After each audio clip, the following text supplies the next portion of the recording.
नमस्कार दोस्तों, चैनल पे आप सभी का बहुत बहुत स्वागत है। दोस्तों, आज की हमारी वीडियो है ड्रग एब्जॉर्प्शन की इस पूरी प्रोसेस के ऊपर। ड्रग एब्जॉर्प्शन में दोस्तों हमने देखिए बहुत कुछ कवर कर लिया है। हमने पढ़ा था कि ड्रग ट्रांसपोर्ट सिस्टम होते हैं डिफरेंट टाइप्स के, जिनके मदद से जो है हमारे ड्रग की एब्जॉर्प्शन होती है from the site of absorption to plasma या ब्लड। तो देखिए यहाँ पर different type of drug transport system है, वो बेसिकली 3 तरह के हैं: intracellular, पैरासेलुलर and endocytosis.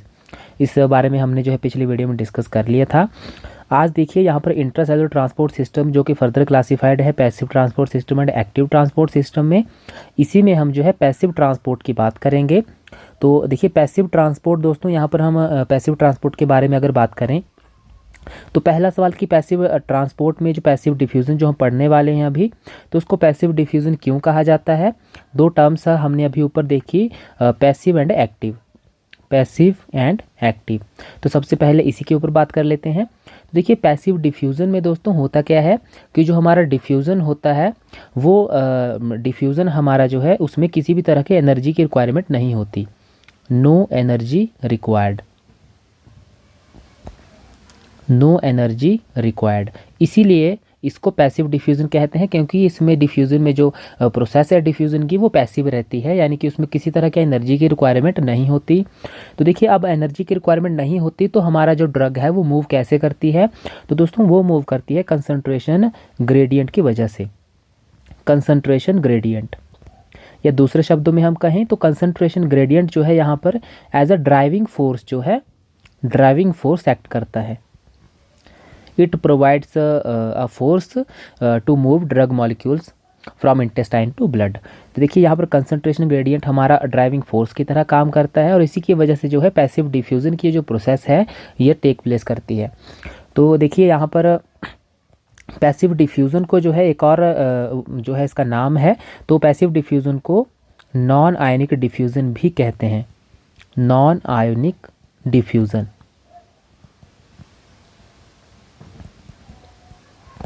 Non ionic diffusion. अब देखिए यहाँ पर इसको नॉन आयनिक डिफ्यूज़न क्यों कहते हैं, तो देखिए यहाँ पर हमारे पास जो ड्रग मॉलिक्यूल्स जो पैसिव डिफ्यूज़न की मदद से जो है ट्रांसपोर्ट होते हैं, तो हमारे जो ड्रग मॉलिक्यूल्स हैं या जो ड्रग है वो हमारी जो है नॉन आयनिक फॉर्म में रहती है। Non ionic form, non ionic form कह लीजिए या इसको अनआयनाइज्ड फॉर्म कह लीजिए। तो हमारे जो ड्रग मॉलिक्यूल है वो नॉन आयनिक या अनआयनाइज्ड फॉर्म में रहती है। इस वजह से जो है इस डिफ्यूज़न की प्रोसेस को नॉन आयनिक डिफ्यूज़न भी कहते हैं। अब नॉन आयनिक फॉर्म में रहने की वजह से या अनआयनाइज्ड फॉर्म में रहने की वजह से हमारा ड्रग मॉलिक्यूल जो है ये हमारा जो मेम्ब्रेन रहती है, जीआईटी मेम्ब्रेन जो रहती है, इंटेस्टाइन की मेम्ब्रेन की अगर हम यहाँ पर बात करें, मेम्ब्रेन स्पेसिफिकली जो जीआईटी मेम्ब्रेन है, क्योंकि जीआईटी मेम्ब्रेन से ही हमारी एब्जॉर्प्शन होगी, तो जीआईटी मेम्ब्रेन के साथ जो है ड्रग मॉलिक्यूल इंटरेक्ट नहीं करते। अब देखिए इंटरेक्शन क्यों हो गई, तो हमारे दोस्तों जो मेम्ब्रेन रहती है वो मेम्ब्रेन का नेचर आपको पता है कि बाई लेयर हमारी जो है मेम्ब्रेन रहती है। इस तरह से जो है बाई लेयर जो है मेम्ब्रेन का स्ट्रक्चर रहता है। आउटर पार्ट की बात करें तो ये हमारा पोलर पार्ट होता है और जो इनर पार्ट है हमारा ये नॉन पोलर होता है या लिपिड होता है, नॉन पोलर और लिपिड। तो देखिए अगर हमारे ड्रग मॉलिक्यूल के ऊपर चार्ज रहेगा, आयनिक फॉर्म में रहेंगे, कैटायन के और एनायनिक फॉर्म में रहेंगे, तो पोलर मॉलिक्यूल्स जो हमारे सेल मेम्ब्रेन के होते हैं इनके साथ जो है इंटरेक्शन करके ये जो है हमारे मूव नहीं हो पाएंगे और ट्रांसपोर्ट होके प्लाज्मा में जो है एंटर नहीं कर पाएंगे। यहाँ पर मेम्ब्रेन की वजह से जो है, मेम्ब्रेन के चार्ज की वजह से, मेम्ब्रेन की इस पोलैरिटी की वजह से जो है ड्रग मॉलिक्यूल्स हमारे मेम्ब्रेन को क्रॉस नहीं कर पाएंगे। इसी वजह से जो है हमारे जो ड्रग होती है इस पैसिव डिफ्यूज़न में अनआयनाइज्ड फॉर्म में होने की वजह से ही जो है डिफ्यूज़ हो पाती है। यानी कि पैसिव डिफ्यूज़न उन्हीं ड्रग्स का हो सकता है जो अनआयनाइज्ड फॉर्म में अवेलेबल रहती हैं हमारे जो है स्टमक में एंटर करने के बाद। तो इस तरह से जो है ये प्रोसेस जो है टेक प्लेस करती है। अब देखिए यहाँ पर हमने कंसंट्रेशन ग्रेडियंट की बात की, तो हम कंसंट्रेशन ग्रेडियंट की थोड़ी डेफिनेशन देख लेते हैं। कंसंट्रेशन ग्रेडियंट की डेफिनेशन क्या है, तो देखिए जो कंसंट्रेशन ग्रेडियंट है, कंसंट्रेशन ग्रेडियंट है, इसका मीनिंग होता है दोस्तों द डिफरेंस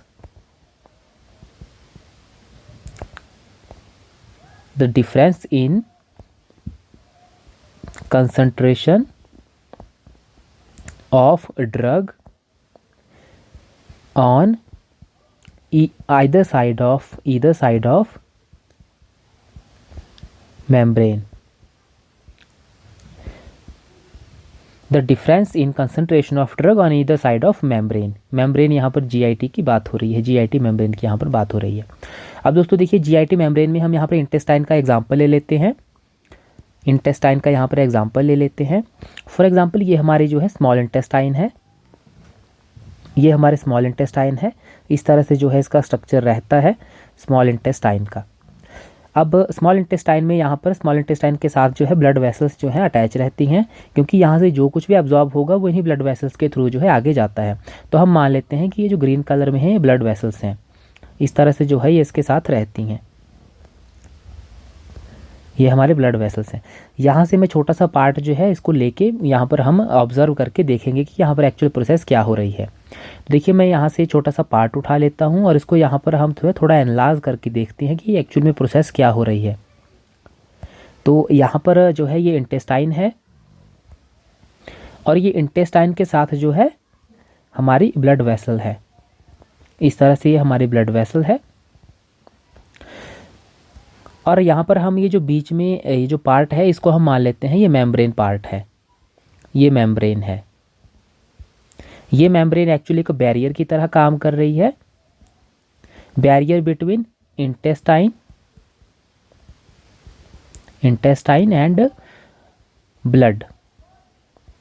क्योंकि यहाँ पर ब्लड वेसल के बीच में जो है हमारा ब्लड मूव कर रहा है, तो ये इंटेस्टाइन और ब्लड के बीच में मेम्ब्रेन एज अ बैरियर काम कर रही है. अब दोस्तों यहाँ पर हम मान लेते हैं कि यहाँ पर हमारे ड्रग के मॉलिक्यूल्स हैं और ये जो ड्रग है ये कितनी है 200 mg है, ये 200 mg है. अब डेफिनेशन में दोस्तों हमने जैसा कि देखा कि मेम्ब्रेन के ईदर साइड में, यानी मेम्ब्रेन के किसी एक तरफ में, तो देखिए यहाँ पर हम मान लेते हैं कि लेफ्ट साइड है मेम्ब्रेन की लेफ्ट साइड और ये मेम्ब्रेन की राइट साइड है. अब देखिए मेम्ब्रेन की लेफ्ट साइड में अगर हम देखें तो 200 mg ऑफ ड्रग है. मेम्ब्रेन की राइट साइड में यहाँ पर कोई ड्रग अवेलेबल नहीं है, 0 mg ड्रग है. तो यहाँ पर क्या हो जाएगा, कंसंट्रेशन ग्रेडियंट डेवलप हो गया. मेम्ब्रेन के ईदर साइड में एक तरफ में जो है ड्रग का जो है काफ़ी बड़ा अमाउंट प्रेजेंट है और दूसरी तरफ में ड्रग का कोई अमाउंट प्रेजेंट नहीं है. अब देखिए ये जो मेम्ब्रेन्स होती हैं दोस्तों ये कैसी होती हैं, सेमी परमिएबल इन नेचर, यानी अपने में से जो है कुछ मॉलिक्यूल्स को पास होने देते हैं, कुछ मॉलिक्यूल को पास नहीं होने देती. तो देखिए जो हमारे ड्रग मॉलिक्यूल्स होते हैं आइडियली पैसिव डिफ्यूजन में रूल जो कहता है कि 100 हमारे जो 100 से 400 डाल्टन्स के जो मॉलिक्यूलर वेट के जो हमारे ड्रग मॉलिक्यूल होंगे या ड्रग्स होंगी इस रेंज की. कुछ एक्सेप्शंस भी हैं. फॉर एग्जांपल साइक्लोस्पोरिन है जिसका कि 1200 डाल्टन का मॉलिक्यूलर वेट है, जो कि एक पेप्टाइड है, लेकिन वो फिर भी हमारी ओरली जो है मेम्ब्रेन इंटेस्टाइन मेम्ब्रेन के थ्रू एब्जॉर्ब होती है, वो एक एक्सेप्शन है. लेकिन यहाँ पर 100 से 400 डाल्टन्स मॉलिक्यूलर वेट के जो हमारे ड्रग मॉलिक्यूल्स होंगे वो हमारे जो है यहाँ पर क्या करेंगे, इस मेम्ब्रेन के थ्रू, क्योंकि इसका सेमी परमिएबल नेचर होता है मेम्ब्रेन का, तो ये यहाँ से जो है ब्लड की तरफ मूव करेंगे. ऐसा क्यों होगा, क्योंकि यहाँ पर कंसंट्रेशन ज़्यादा है, यहाँ पर कंसंट्रेशन कम है. अब दोस्तों देखिए ये मूवमेंट होती है, ये एक लॉ पर बेस्ड है. ये जो यहाँ पर पैसिव डिफ्यूजन जो होता है ये एक लॉ पर बेस्ड है जिसको कहते हैं fix first law. Fix first law, fix first law के ऊपर हमारा जो है पैसिव डिफ्यूजन जो है बेस्ड है. पैसिव डिफ्यूजन की पूरी प्रोसेस फिक्स फर्स्ट लॉ के ऊपर बेस्ड है. तो यहाँ तक हमने समझ लिया कि मेम्ब्रेन की इधर साइड में जो है हम ड्रग मॉलिक्यूल की कंसंट्रेशन ज़्यादा होगी जिसकी वजह से कंसंट्रेशन ग्रेडियंट डेवलप होगा. तो यहाँ पर आप देख सकते हैं कंसंट्रेशन ग्रेडियंट डेवलप हो चुका है. अब दोस्तों देखिए जो फिक्स फर्स्ट लॉ है ये क्या कहता है और इसके बेसिस पे कैसे ये पैसिव डिफ्यूजन हमारा जो है टिका हुआ है, इसके बारे में थोड़ा समझते हैं. तो जो फिक्स फर्स्ट लॉ है दोस्तों वो कहता है the drug molecule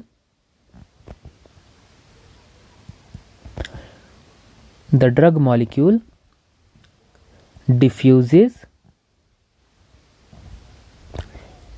from a region of higher concentration to region of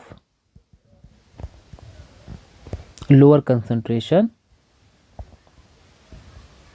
until equilibrium is attend.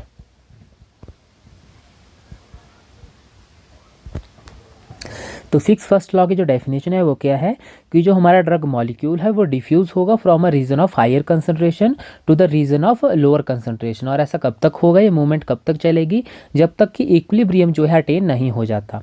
तो यहाँ पर आप देख सकते हैं कि यहाँ पर मूवमेंट कहाँ से कहाँ को होगी, तो लेफ्ट साइड मेम्ब्रेन की जो लेफ्ट साइड है यहाँ से राइट साइड यानी कि ब्लड की तरफ जो है होगी। और ऐसा कैसे होगा, ऐसा होगा कंसंट्रेशन ग्रेडियंट की डेवलप होने की वजह से। तो नेक्स्ट देखिए यहाँ पर फिक्स फर्स्ट लॉ क्या कहता है, थोड़ा यहाँ पर हम डायग्राम की हेल्प से समझते हैं, फिर से ऊपर वाला डायग्राम बनाएंगे। यहाँ पर जो है ये मैंने इंटेस्टाइन ले ली, बीच में जो है मेम्ब्रेन को हमने दिखाने के लिए वाइट कलर का यूज़ कर लिया है, ये हमारी मेम्ब्रेन है, जीआईटी मेम्ब्रेन। यहाँ पर जो है मैंने ब्लड वेसल को दिखाने के लिए थोड़ा जो है डार्क ग्रीन कलर जो है यहाँ पर लिया हुआ है। अब देखिए दोस्तों यहाँ पर जो है मैं कलर ले लेता हूँ दूसरा ड्रग को दिखाने के लिए। यहाँ पर ये मेरे ड्रग के मॉलिक्यूल हैं, यहाँ पर ये रेड कलर के ड्रग के मॉलिक्यूल्स हैं। ये हमारे 200 mg ड्रग है। ये बीच में हमारे क्या है, मेम्ब्रेन, और ये हमारा साइड में क्या है, ब्लड है। ये हमारा साइड में क्या है, ब्लड है।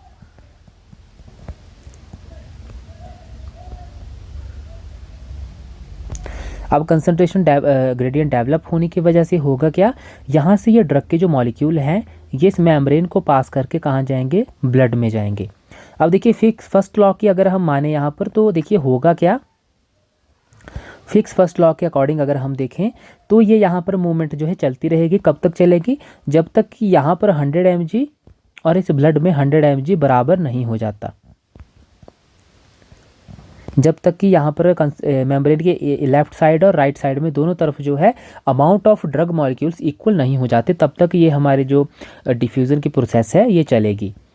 अब दोस्तों यहाँ पर हम मान के चल रहे हैं कि ये ड्रग के मॉलिक्यूल सारे के सारे अनआयनाइज्ड हैं, अराउंड 100% मॉलिक्यूल हमारे अनआयनाइज्ड हैं, तभी जो है यहाँ पर हमने 200 mg ये ड्रग कंसीडर की है। यहाँ पर आइडियली सिचुएशन लेके हम चल रहे हैं समझने के लिए। अब दोस्तों ये तो फिक्स फर्स्ट लॉ जो कहता है ये बात हो गई। अब अगर दोस्तों प्रैक्टिकल में अगर हम देखें, प्रैक्टिकल एग्जाम्पल्स में अगर हम देखें तो ऐसा नहीं होता।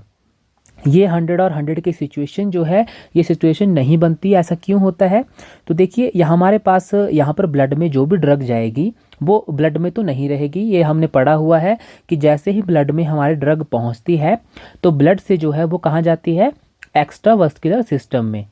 अगर आपने हमारे लेक्चर्स देखे हैं डिस्ट्रीब्यूशन के तो आपको पता होगा कि ड्रग की एब्जॉर्प्शन होने के बाद क्या होती है, डिस्ट्रीब्यूशन होती है।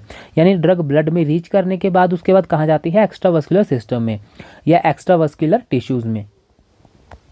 तो एक्स्ट्रा वस्कुलर टिश्यूज़ या सिस्टम क्या हो गया, तो देखिए जो डिफरेंट ऑर्गन्स हैं, for example lungs, liver, pancreas, kidney, तो ये सारे के सारे ऑर्गन्स क्या करते हैं दोस्तों, ये ड्रग को क्या कर लेते हैं, एक्सट्रैक्ट कर लेते हैं ब्लड में से, एक्सट्रैक्ट कर लेते हैं ब्लड में से। अब देखिए जो ब्लड में जो ड्रग की हमारी कंसंट्रेशन है, फॉर एग्जांपल 100 mg हमारे ब्लड में ड्रग थी, तो 100 mg तो अब नहीं रहेगी, वो अराउंड 20 mg चली जाएगी। तो फिर से कंसंट्रेशन ग्रेडियंट डेवलप हो जाएगा, तो फिर से ड्रग हमारी मूव करना स्टार्ट करेगी, फिर से जो है यहाँ पर 50 और यहाँ पर भी 50, लेकिन फिर से हमारे ड्रग जो हमारे ब्लड में प्रेजेंट है ये फिर से क्या होगा, ये फिर से जो है डिफरेंट ऑर्गन्स और टिश्यूज़ जो है इसे एक्सट्रैक्ट कर लेंगे, फिर से कंसंट्रेशन ग्रेडियंट डेवलप हो जाएगा, और फिर से फॉर एग्जांपल यहाँ पर 10 mg बची है तो फिर से यहाँ पर 25, इस तरह से प्रोसेस चलती रहती है। और अराउंड 90 to 99% ड्रग हमारे जो है एब्जॉर्ब हो जाती है। ये देखिए ये जो रेंज है ये कम या ज़्यादा हो सकती है अकॉर्डिंग टू ड्रग की आयनाइज्ड अनआयनाइज्ड फॉर्म क्या है, ड्रग का बेसिक मीडियम में उसकी डिसोल्यूशन क्या है, सॉल्युबिलिटी क्या है, या एसिडिक मीडियम में सॉल्युबिलिटी क्या है, ये सब हमने डिस्कस किया हुआ है पीछे की वीडियोज़ में। तो ये सारे फैक्टर्स को ध्यान में रखते हुए जो है यहाँ पर ड्रग जो है एक्ट करेगी या बिहेव करेगी। तो इस तरह से जो ये प्रोसेस जो है चलती है। तो आई होप आप समझ गए होंगे कि एक्चुअल प्रैक्टिकल जो एग्जांपल्स हैं उनमें जो है क्या होता है। तो ये था practical example fix first law का। अब दोस्तों यहाँ पर हम बात कर लेते हैं फिक्स फर्स्ट लॉ के मैथमेटिकल एक्सप्रेशन की, क्योंकि मैथमेटिकल एक्सप्रेशन पर कई बार जो है क्वेश्चन पूछा जाता है फार्मर कॉम्पिटिटिव एग्जाम में या ड्रग इंस्पेक्टर एग्जाम में। तो जो मैथमेटिकल जो हमारा एक्सप्रेशन है वो क्या है, तो देखिए ये है हमारा dq/dt। एक एक टर्म को जो है समझते चलेंगे, बिल्कुल आसान ही आपके लिए एक्सप्रेशन हो जाएगा। आप अच्छे से जो है ध्यान दीजिएगा यहाँ पर जो हम लिख रहे हैं, dq/dt is equal to dA/kmw divided by h और साथ में यहाँ पर multiply by CGIT minus CP। अब ये देखिए जो बड़ा सा फॉर्मूला आपके सामने यहाँ पर हमने लिख दिया है, ये बिल्कुल आसान है और आपको याद भी हो जाएगा। सबसे पहले तो हम टर्म्स का मीनिंग समझते हैं। ये dq/dt क्या है दोस्तों, ये है हमारा पैसिव डिफ्यूज़न,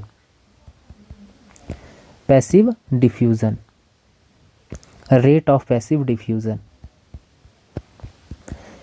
और आप इसको क्या कह सकते हैं, it representing amount of drug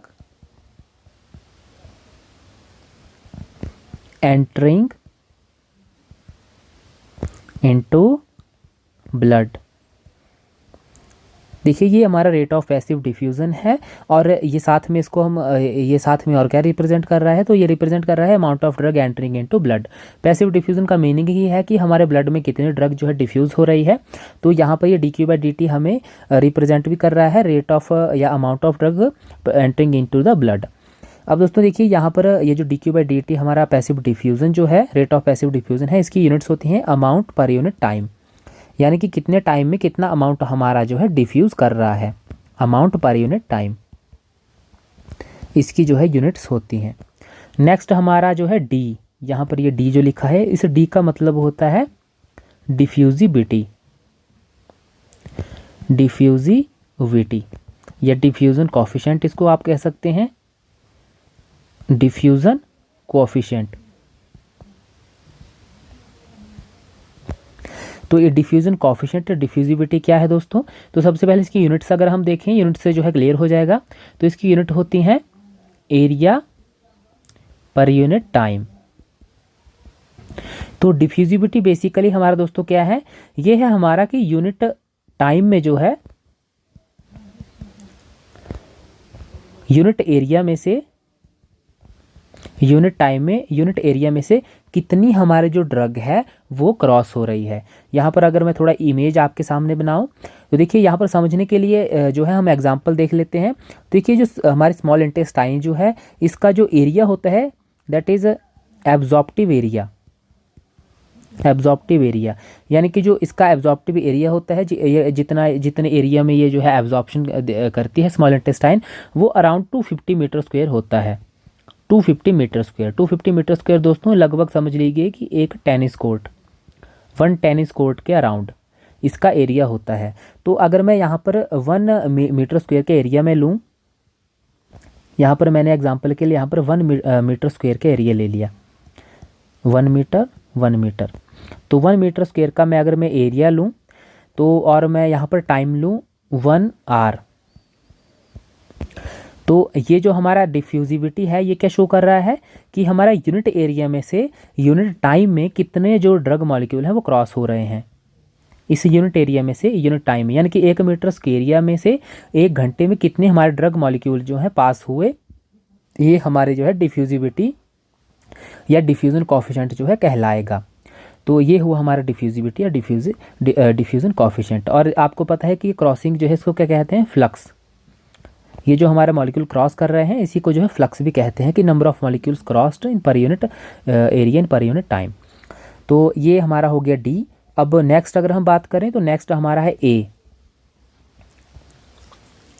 तो ए हमारा जो है A is equal to surface area of absorbing membrane, surface area of absorbing membrane. Absorbing membrane का सरफेस एरिया क्या है ये हमारा जो है ये ए बताता है। फॉर एग्जांपल अगर स्मॉल इंटेस्टाइन की बात हो रही है तो हमें पता है कि वो 250 मीटर स्क्वायर है। और अगर स्टमक की बात हो रही है तो आपको पता है कि स्टमक का सरफेस एरिया है वो इंटेस्टाइन के मुकाबले बहुत कम होता है। इंटेस्टाइन का जो सरफेस एरिया है वो बहुत ही ज़्यादा होता है। और नेक्स्ट अगर हम बात करें तो आगे है के एम डब्ल्यू। तो जो दोस्तों के एम डब्ल्यू है ये है partition coefficient of membrane versus water. Partition coefficient, तो मेम्ब्रेन वर्सेस वाटर का ये पार्टीशन कोफिशिएंट है, या आप इसको ऐसे भी कह सकते हैं लिपिड वर्सेस पोलर मॉलिक्यूल या पोलर लिक्विड। यहाँ पर वाटर पोलर होता है और मेम्ब्रेन लिपिड नेचर की होती है, तो उसको ऐसा भी हम कह सकते हैं। अब दोस्तों ये पार्टीशन कोफिशिएंट क्या बता रहा है, तो देखिए पार्टीशन कोफिशिएंट जो है ये क्या बता रहा है कि हमारे जो ड्रग मॉलिक्यूल है वो लिपिड में कितना सॉल्युबल है और वाटर में कितना सॉल्युबल है। अब देखिए अगर जो हमारा ड्रग मॉलिक्यूल है वो लिपिड में ज़्यादा सॉल्युबल होगा और वाटर में कम सॉल्युबल होगा, यानी कि लिपोफिलिक जो है इसका नेचर ज़्यादा होगा। तो और हमारी मेम्ब्रेन भी लिपोफिलिक इन नेचर होती है। मेम्ब्रेन जो हमारे रहती है ये भी लिपोफिलिक होती है नेचर में। तो ये मेम्ब्रेन को जो है हमारा ड्रग मॉलिक्यूल इजीली क्रॉस कर जाएगा। लेकिन अगर ये वाटर सॉल्युबल ज़्यादा है दोस्तों तो क्या होगा, तो देखिए ये मेम्ब्रेन को क्रॉस नहीं कर पाएगा। ये मेम्ब्रेन को क्रॉस नहीं कर पाएगा। ऐसा क्यों होगा, क्योंकि दोस्तों जो मेम्ब्रेन का नेचर होता है वो लिपोफिलिक इन नेचर होती है। उसमें देखिए पोलर नेचर भी होता है लेकिन लिपोफिलिक नेचर ज़्यादा होता है। तो होता क्या है कि जैसे ही हमारे ये जो पोलर हेड्स हैं यहाँ पर हमारा हाइड्रोफिलिक ड्रग मॉलिक्यूल आएगा तो इसके साथ अटैच हो जाएगा यहाँ पर और आगे मूव करने की कोशिश करेगा, तो हमारा जो लिपोफिलिक जो टेल्स जो रहती हैं, लिपिड टेल्स जो रहती हैं, ये इसको रिपेल करेंगी और ये मॉलिक्यूल आगे क्रॉस नहीं हो पाएगा। इस वजह से जो है जो ड्रग मॉलिक्यूल है उसका नेचर लिपोफिलिक होना बहुत ही ज़्यादा ज़रूरी होता है। और नेक्स्ट अगर हम बात करें तो नेक्स्ट हमारा है CGIT एंड CP। दोस्तों देखिए CGIT CP ये होता है हमारा कंसंट्रेशन ग्रेडियंट। Concentration gradient. अब देखिए CGIT और CP क्या है, देखिए जो CGIT है ये है हमारी concentration of drug in GIT। For example small intestine में कितनी कंसंट्रेशन है ड्रग की, ये वो है। और कंसंट्रेशन CP का हुआ मतलब concentration of drug in blood या plasma. Concentration of drug in plasma. अब आप दोस्तों खुद ही सोचिए कि CGIT माइनस CP में जो है आंसर क्या आएगा, तो हमेशा पॉजिटिव ही आएगा। ऐसा क्यों, क्योंकि कंसंट्रेशन जो GIT में होती है वो ऑलवेज ग्रेटर होती है देन प्लाज्मा। अब ऐसा क्यों है दोस्तों, क्योंकि प्लाज्मा में ड्रग जैसे ही एंटर करती है तो एक्स्ट्रावेस्कुलर टिश्यूज जो है उसे एक्सट्रैक्ट कर लेते हैं, तो हमेशा ही कंसंट्रेशन GIT में ज़्यादा रहेगी। कंसंट्रेशन ग्रेडियंट तभी डेवलप होगा और जो मूवमेंट है ड्रग की पैसिव डिफ्यूजन है वो तभी टेक प्लेस करेगा। तो इसलिए ये वैल्यू जो हमेशा आती है CGIT माइनस CP ये हमेशा पॉजिटिव आती है। और नेक्स्ट अगर हम देखें तो डिनोमिनेटर में यहाँ पर H लिखा है। H दोस्तों हमारा है thickness of membrane.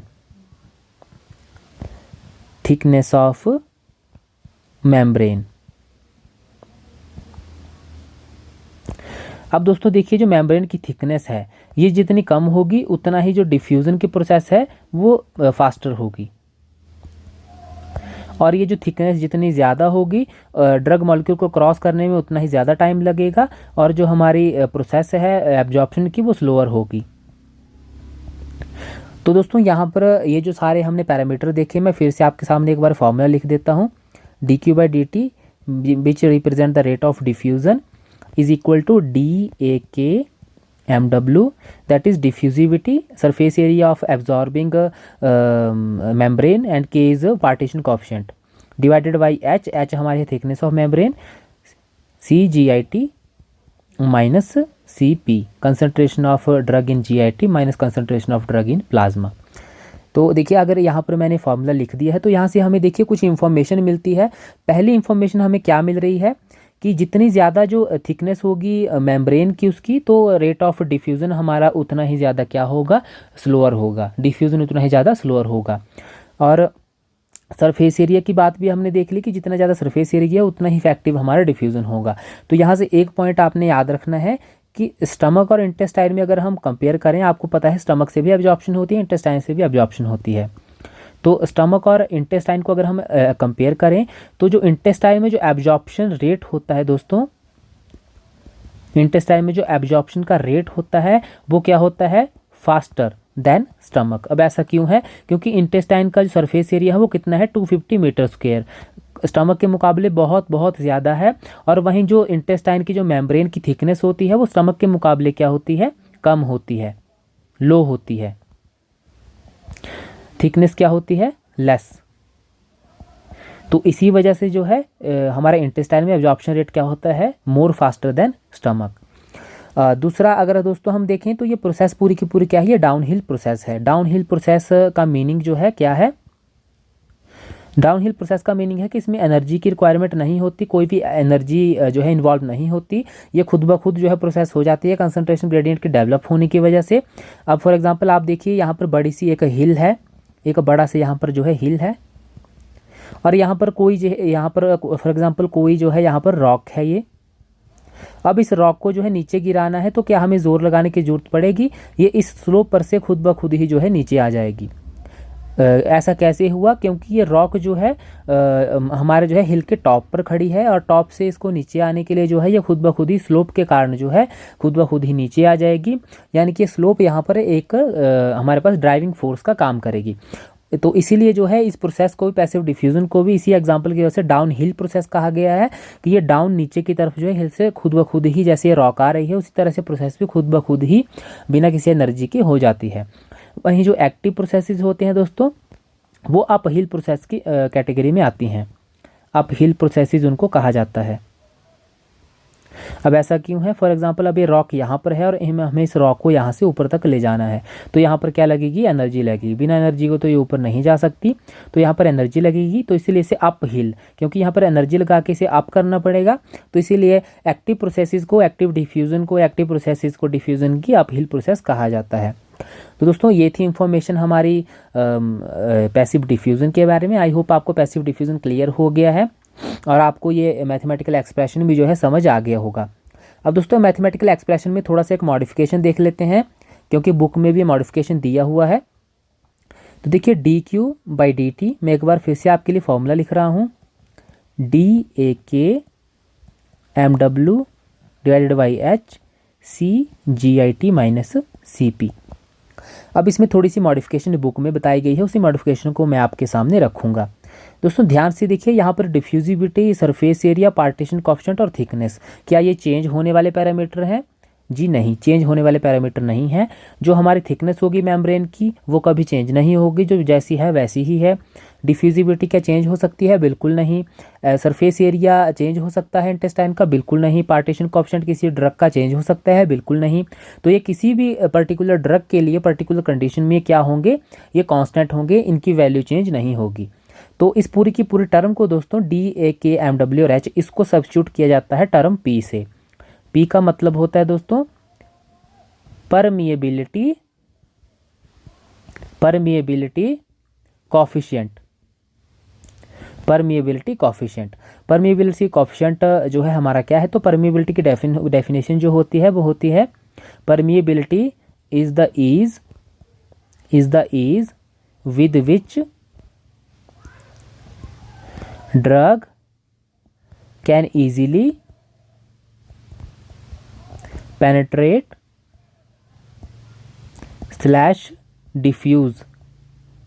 or diffuse through membrane। तो परमिएबिलिटी क्या है हमारी, the ease with which the drug can easily penetrate और डिफ्यूज थ्रू मेम्ब्रेन। तो ये टर्म जो है P, इससे इसको पूरी की पूरी को रिप्लेस कर दिया गया। और ये जो परमिएबिलिटी कोएफिशिएंट है किसके बराबर है, हमारा diffusivity multiply by surface area multiply by partition coefficient and divided by thickness of absorbing membrane. तो और यहाँ पर भी अगर हम बात करें कंसंट्रेशन ग्रेडियंट की, CGIT - CP। तो दोस्तों देखिए यहाँ पर कंसंट्रेशन जो GIT में है और जो कंसंट्रेशन प्लाज्मा में है, आप खुद देख सकते हैं कि प्लाज्मा में जो कंसंट्रेशन होगी वो GIT के मुकाबले बहुत बहुत कम होगी। ऐसा क्यों? क्योंकि एक्स्ट्रावास्कुलर टिश्यूज़ जो है ड्रग का डिस्ट्रीब्यूशन जैसे ही होता है तो एक्स्ट्रावास्कुलर टिश्यूज़ ड्रग को एक्सट्रैक्ट कर लेते हैं। तो फॉर एग्जांपल अगर यहाँ पर GIT में 100 mg ड्रग है तो 100 mg हमारे ब्लड में चली गई होगी, ब्लड से हमारी फिर एब्जॉर्ब डिस्ट्रीब्यूट हो गई होगी, एक्स्ट्रावास्कुलर टिश्यूज़ उसको एक्सट्रैक्ट कर लेंगे, तो ब्लड में हमारे अराउंड 10 mg ड्रग बचेगी। तो ये जो है इस जीआईटी में जो कंसंट्रेशन ड्रग है उसके मुकाबले बहुत बहुत कम है। तो इसीलिए यहाँ पर इस सीपी को नेग्लेक्ट कर लिया जाता है, कंसंट्रेशन इन प्लाज्मा नेग्लेक्ट कर ली जाती है और हमारे पास जो है सीजीआईटी यहाँ पर बचता है, सीजीआईटी हमारे पास बचता है। तो ये जो ऊपर वाली जो पूरी की पूरी ये मैथमेटिकल फॉर्म है ये हमारी जो है कुछ इस तरह से जो है फिर कन्वर्ट हो जाती है, मॉडिफाई हो जाती है। dQ/dt is equal to PGIT, यानी कि rate of diffusion is equal to permeability coefficient multiply by concentration of drug in GIT. तो इस तरह से हमारे पास ये पूरी की पूरी इक्वेशन आ जाती है। अब दोस्तों ये परमिएबिलिटी कोएफिशिएंट को अगर मैं यहाँ पर इसको डायरेक्टली प्रोपोर्शनल में अगर मैं ले लूँ, इस कांस्टेंट को यहाँ पर डायरेक्टली प्रोपोर्शनल में कन्वर्ट कर लूँ तो ये हो जाएगा dQ/dt is equal to CGIT, क्योंकि परमिएबिलिटी तो पैसे भी हमारा कांस्टेंट है। तो इस तरह का हमारे पास एक एक्सप्रेशन आ जाता है। अब दोस्तों यहाँ से साफ है कि जो डिफ्यूज़न होता है वो डायरेक्टली प्रोपोर्शनल होता है concentration of drug in GIT. Passive diffusion हमारा डायरेक्टली प्रोपोर्शनल है concentration of drug in GIT. जितनी ज़्यादा हमारे जीआईटी में ड्रग होगी उतना ही हमारा यहाँ पर डिफ्यूजन की प्रोसेस जो है ज़्यादा होगी। और यहाँ पर अनआयनाइज्ड फॉर्म ऑफ ड्रग को हम आइडियल लेके चल रहे हैं। दोस्तों अगर आप ये एक्सप्रेशन देख रहे हैं और आपने अगर फर्स्ट ऑर्डर प्रोसेसेस को पढ़ा है, हमने अब पीछे वीडियोज़ में भी बताया है कि फर्स्ट ऑर्डर प्रोसेसेस जो रहती हैं उनकी खासियत क्या है कि ये हमारे जो अमाउंट होता है अमाउंट पे डिपेंडेंट रहती है। फर्स्ट ऑर्डर प्रोसेस का मीनिंग ही है कि अगर किसी चीज़ का अमाउंट बढ़ेगा तो जो उससे रिलेटेड प्रोसेस हो रही है उसमें भी जो है इंक्रीज़ आएगा, और अगर अमाउंट घटेगा तो उससे रिलेटेड जो प्रोसेस हो रही है उसमें भी अमाउंट कम होगा। तो यहाँ पर आप देख सकते हैं यहाँ पर भी ऐसा ही हो रहा है, हमारा जो डिफ्यूज़न है वो बढ़ रहा है with increase in concentration of drug in GIT. तो इसी वजह से ये जो फॉर्मूला है हमारा, तो फिक्स फर्स्ट लॉ का ये जो फॉर्म है हमारे, इसको कहा जाता है कि ये फर्स्ट ऑर्डर प्रोसेस को फॉलो करती है, ये फर्स्ट ऑर्डर को फॉलो करती है। तो यहाँ पर इसी वजह से इसको कहा जाता है कि फिक्स फर्स्ट लॉ का ये जो एक्सप्रेशन मॉडिफाइड एक्सप्रेशन है it follows first order process. तो आई होप दोस्तों आपको समझ आ गया होगा। बुक में जो है पूरा दिया हुआ है, उसको सिंपली हमने आपके सामने इजी वे में जो है रखने की कोशिश की है। अगर आपको फिर भी कोई डाउट है तो आप वीडियो में हमसे पूछ सकते हैं। आई होप आपको वीडियो अच्छा लगा है और आपको वीडियो अच्छे से समझ आ गया होगा। बने रहिए हमारे साथ। नेक्स्ट में हम यहाँ पर नेक्स्ट वीडियो लेके आएंगे आयन या पोर्ट ट्रांसपोर्ट के ऊपर, क्योंकि पैसिव के बाद अगला जो है वही है हमारा पैसिव ट्रांसपोर्ट सिस्टम की पूरी कैटेगरी में, और आगे के जो प्रोसेसेस बचते हैं उनके ऊपर भी डिस्कस करेंगे। पूरी की पूरी सीरीज़ है हमारी ड्रग एब्जॉर्प्शन के ऊपर। आई होप आपको वीडियो पसंद आया है। वीडियो को जरूर लाइक करें और शेयर करें और अपने दोस्तों को भी बताएं जो फार्मा एस्पिरेंट्स हैं, फार्मा कॉम्पिटिटिव एग्जाम की तैयारी कर रहे हैं। थैंक यू सो मच दोस्तों।